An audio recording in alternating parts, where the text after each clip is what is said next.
Breaking news from our HQ studios in the NFL. The Patriots releasing quarterback Cam Newton. Of course, this before the 4 p.m. cut line across the league there. Newton returning for his second season after a year when he had so many injuries, turnovers, not quite grasping the system.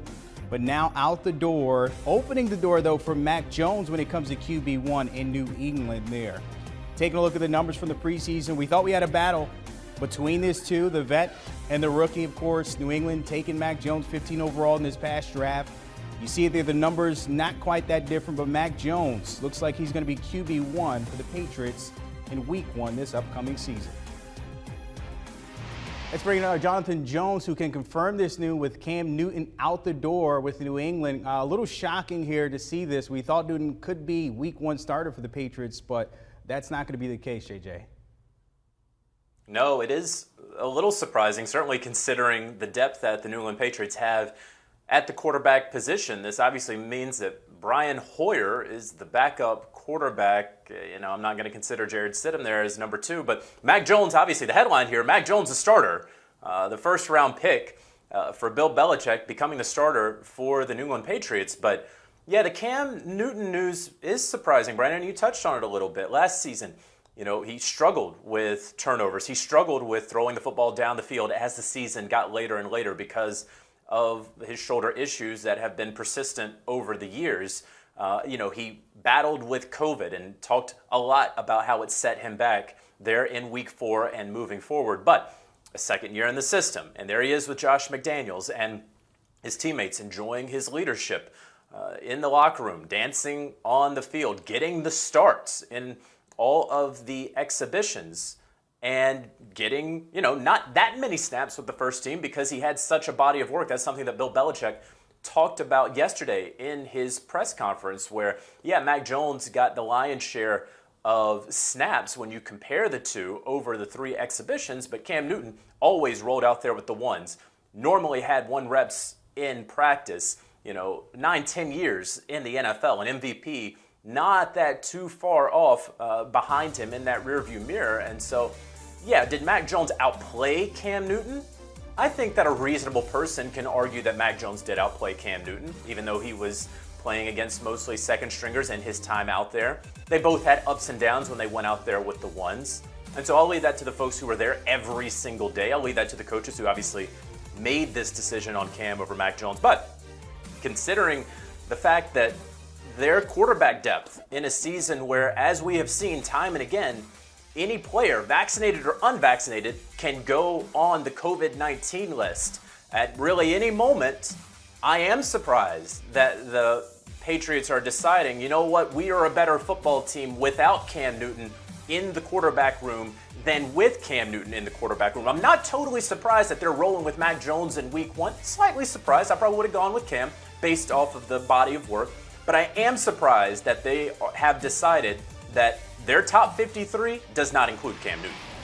Looking at that, of course, not much the same from the 2015 MVP year for Cam, but let's backtrack a little bit. Where we saw them re-sign him for 1 year, $14 million to come back and possibly compete as a starter. You mentioned the first team reps there. What kind of went wrong in this for Cam to not even be in camp or moving towards Week 1 with this team now? Yeah, I think the only sort of blip on the radar that we can point to, because it's hard to imagine, again, based off of on-the-field production and performance, you cannot tell me that he was not one of the top 2 quarterbacks on the New England Patriots roster. We can argue whether he's 1 or 2, and I'll leave that argument to others. That's not necessarily relevant right now because he very clearly was a top 2 quarterback for this team, but he's not on this team. So what was it? Because, there's $3-ish million in sunk costs that they have already guaranteed Cam. It's not, maybe they attempted to trade him, but it doesn't seem like that was really the case. And so just cutting him for nothing, really. So what was it? What was the blip on the radar? Well, let's go back to last week. Cam Newton, unvaccinated.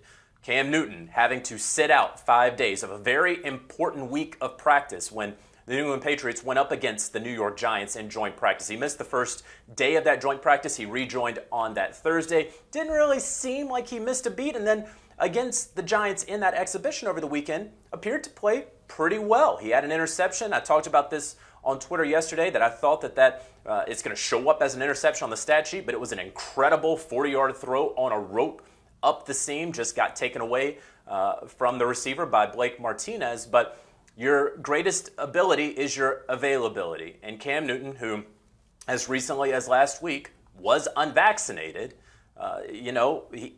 this could happen. You can catch the virus again. You could have some misunderstanding like they had recently, and we still don't really know what that misunderstanding was. Did the Patriots not know the rules? Did Cam Newton not know the rules? Were the rules clearly not followed, and who was at fault? This may be, Brandon, a tacit admission that Cam Newton was at fault, and the Patriots didn't really want to make a big deal out of it. They had a quarterback competition going on. They were evaluating the roster, and they sort of tried to sweep it under the rug, and maybe the rug is now being lifted up, and maybe we are starting to see what it was that was going on. And obviously, this being breaking news, we're going to continue to follow this. I'm going to continue to report around it and hopefully find out more.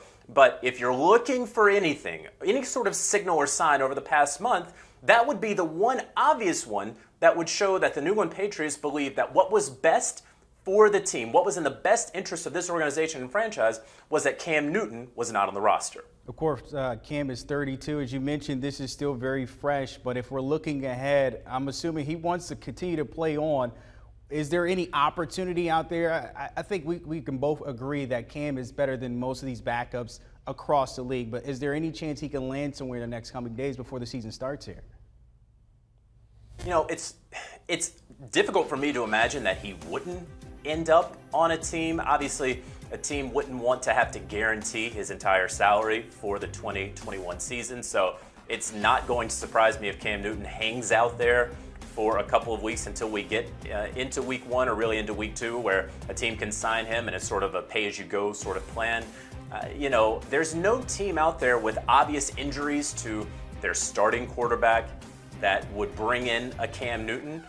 You look at the backups, and yes, he is better than most of the backups, but it's not always about that. That's a big personality that you're going to be bringing into an NFL locker room. And a lot of teams, right, wrong, or indifferent, may not want to do that with a young quarterback that they're trying to establish as the starter, for example. That may be too much pressure on the guy that they plan to start. Again, may not be the best thing for the football team in terms of wins and losses, but that's sort of the thought process, if you will, in the NFL. So I'm interested as anyone to see where Cam ultimately winds up. I'm not at all going to be surprised. Again, if it takes a couple weeks, you look around the NFL and you look at let's say a Nick Foles, for example. He's having a tough time. The Bears are having a tough time finding a landing spot for him, even if they take on so much of his contract, that guaranteed money, even trading him for a conditional 6th or 7th round pick.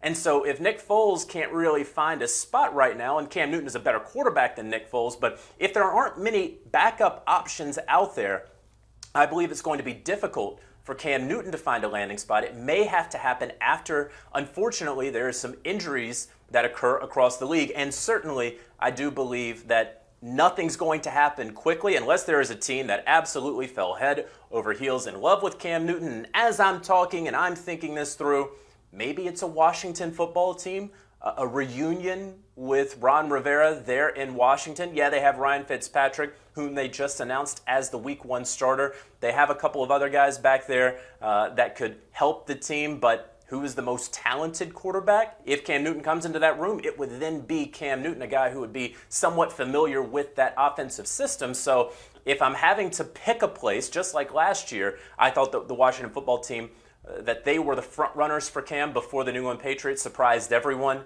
there in June with that signing. I would have to say, again, the Washington football team would be at the top of the list for teams that could acquire Cam Newton. One of those wait and sees. Of course, Cam, the biggest domino. Before we get to the cuts at 4 p.m. Eastern today, Jonathan Jones, appreciate your time with the breaking news of Cam Newton being released for the New England Patriots. Do you want a sports network that delivers everything that matters about the game? The highlights, the picks, the instant analysis, no yelling, no fake debates, no politics. Hit the subscribe button and never miss a moment.